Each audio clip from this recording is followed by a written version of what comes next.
आखिर किस तरह का गुनाह किया था इन बेजुबानों ने जो उनकी इतनी बेरहमी से हत्या कर दी गई? क्या इन बेजुबानों का कोई भी सहारा नहीं है? आखिर क्यों इनका इस्तेमाल करने के बाद मरने और दर दर भटकने के लिए सड़कों पर छोड़ दिया जाता है? एक तरफ सूबे के मुखिया इनके संरक्षण की बात करते हैं और वहीं इनके अधिकारी ही इन बेजुबानों को मौत के घाट उतारने का काम कर रहे हैं। ये मामला कहीं और का नहीं बल्कि उत्तर प्रदेश के बांदा जनपद का है, जहां जिले के कुछ गणमान्यों के द्वारा एक ऐसा भयावह कुकृत्य किया गया है जिसको सुनकर व देखकर बड़े से बड़े हत्यारे की भी रूह कांप जाएंगे। हम आपको कुछ ऐसी तस्वीरें दिखाने वाले हैं जिन्हें देखकर आप भी सोचने पर मजबूर हो जाएंगे कि आखिर इन बेजुबान जानवरों का क्या कसूर था जो इन्हें जिंदा जमीन में दफन कर दिया गया। जैसे ही मीडिया को इस विभत्स घटना की जानकारी मिली तो वहां पर मौके पर पहुंचकर मुआयना किया गया, जहां देखने पर हमारे भी आंसू रुकने का नाम नहीं ले रहे थे। तमाम ऐसी गाय थी जो जमीन में जिंदा गड़ी होने के बावजूद अपनी मौत से लड़ रही थी। उनके ऊपर से मिट्टी हटाकर देखा गया तो गायों की सांसें भी चल रही थीं, लेकिन उनकी सुध लेने वाला कोई नहीं था। पूरा मामला बांदा जनपद के नरौनी तहसील का है, जहां पर बनी एक गौशाला से लगभग 2 सैकड़ा गायों को गाड़ियों में भरकर उन्हें मध्य प्रदेश के जंगलों में दफना दिया गया। लेकिन कुछ गायों ने अपनी जान बचाने का भी प्रयास किया और वे वहां से भाग निकली। जब मीडिया के लोग रास्ते से गुजर रहे थे तो गायों के किनारे सड़क पर डरी सहमी बैठी होने के बाद जब उन्होंने देखा तो यह मामला खुल पाया। लेकिन उसके बाद भी हम उनके कानों में लगे उस टैग को दिखाने में सफल हुए जिनसे यह साबित होता है कि यह सभी गाय यूपी की ही हैं। यह जो नज़ारा आप देख रहे हैं यह उत्तर प्रदेश के बांदा जनपद से सटे मध्य प्रदेश के जंगलों का है, जहां पर यूपी के बांदा में बनी गौशालाओं से लाई गई जिंदा गायें दफन कर दी गई हैं। सबसे बड़ा सवाल यह उठता है कि आखिर इन बेजुबान जानवर इतनी तादाद में यहाँ आए कैसे, और अगर यहाँ आ भी गए तो इन्हें इतनी बेरहमी से जमीन में जिंदा किसने गाड़ दिया।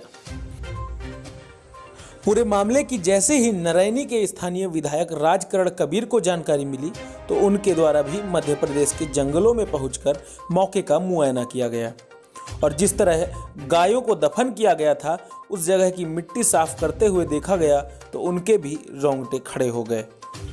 वहीं तो पूरे मामले में नरैनी के विधायक राजकरण कबीर से जानकारी ली गई तो उन्होंने भी बताया वीडियो दे दूंगा आपको। हाँ सोनू भैया, ये बताइए परसों के दिन दिनांक 4/12/2021 क्या हुआ था? मैं वहाँ मौके पर पहुँचा हूँ। अच्छा। उस पर ईओ नरैनी जी, एसडीएम नरैनी, हाँ, पशु चिकित्सा अधिकारी, अच्छा, और कोतवाल साहब जी वहाँ थे। मैंने उनसे केवल यही पूछा था कि ये गायें कहाँ जा रही है। उन्होंने कहा हम ये गायें गौशाला जा रहे हैं। अच्छा। और वो कम से कम मेरे हिसाब से कम 800-1000 के बीच गायें थी वो। अच्छा। और जब मैं पहुँचा तो वहाँ पे गाय भूखे और प्यासों से तड़प रही थी और उनसे मुझे और यहाँ तक कि मुझे FIR करने कहेंगे आप अभी FIR कर ज़्यादा बहस करोगे, यहाँ तक ये धमकी भी दी गई। कौन कौन अधिकारी थे वहाँ पे? वहाँ पे ईओ नरैनी, एसडीएम नरैनी, चिकित्सा अधिकारी पशु चिकित्सा अधिकारी के बाद पहुँच गए थे मेरे आने के बाद। अच्छा। और कोतवाल साहब भी पहुँचे थे और RTO साहब भी थे जो परिवहन विभाग के जो गाड़ी दिए। RTO साहब परिवहन विभाग, हाँ, वो ट्रक को पकड़ दे रहे थे। अच्छा, कितने ट्रक थे? अब ये संभवतः है मैंने 8-9 ट्रक थे। हाँ, संभवतः ऐसा हुआ।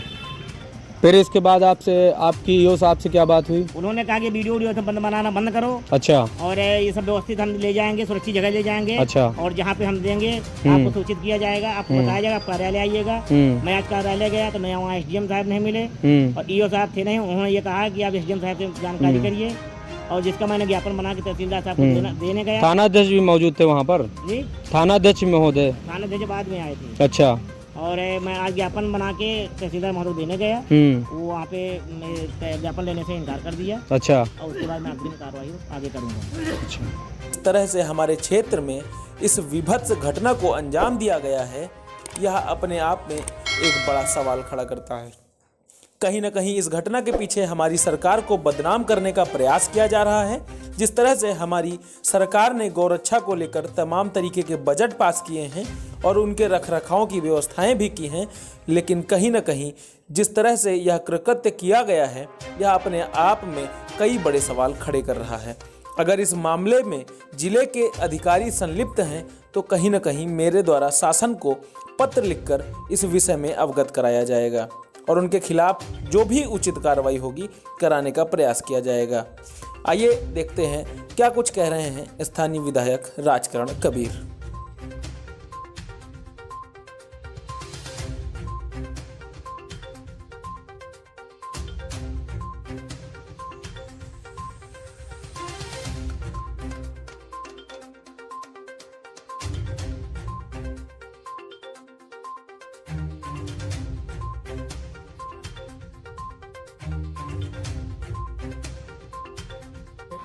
हम लोग लगातार अपने माध्यम से भी उनके लिए भूसा चारा की व्यवस्था करने का भी काम करते हैं। समय समय पर हम गौशालाओं का निरीक्षण भी करते हैं। गाय की जो हालत देखी है वह चोटिल गाय थी और ये तो बड़ा पीड़ादायक दृश्य था।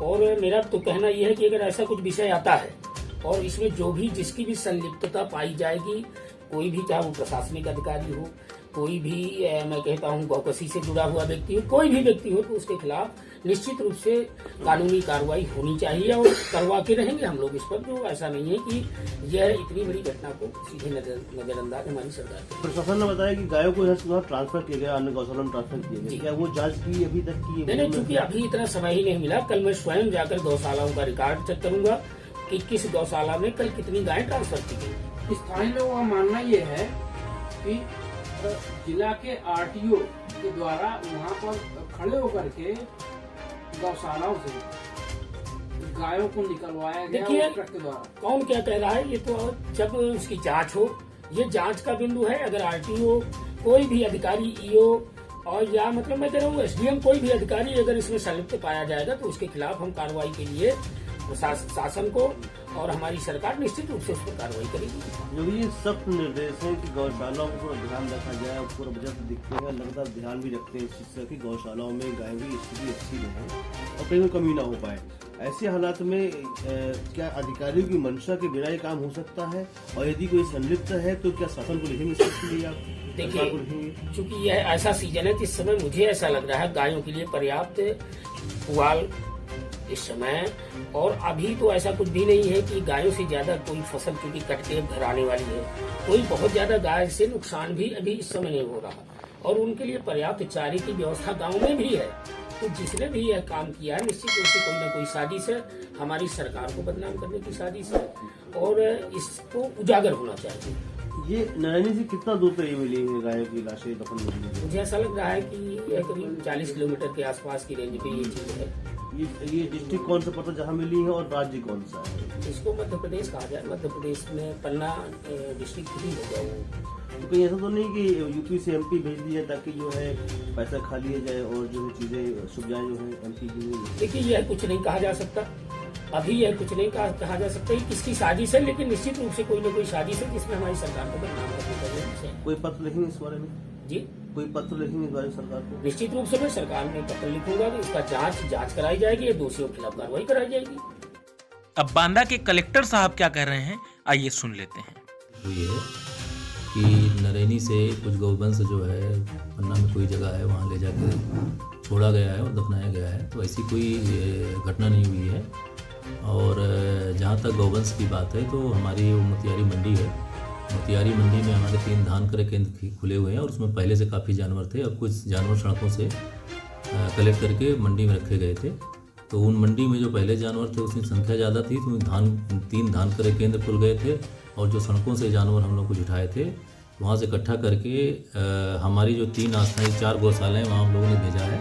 कुल 134 गौवंश हमारी 4 अस्थायी गौशालाओं में भेजे गए हैं। इसमें गुढ़ा की अस्थायी गौशाला में 28 है, मसौनी भारतपुर की गौशाला में 38 है, नहरी की गौशाला में 25 है और रगौली भटपुरा की अस्थायी गौशाला में 45 गौवंश। इस तरह 134 गौवंशों को संरक्षित किया गया है और सारे गौशाला उन्होंने लिख भी दिया है कि यहाँ पर सारे गौवंश संरक्षित हैं। सर, उसमें टैगिंग लगी, विधायक नरैनी का भी कहना है कि ये बाला जगपत की गाय है।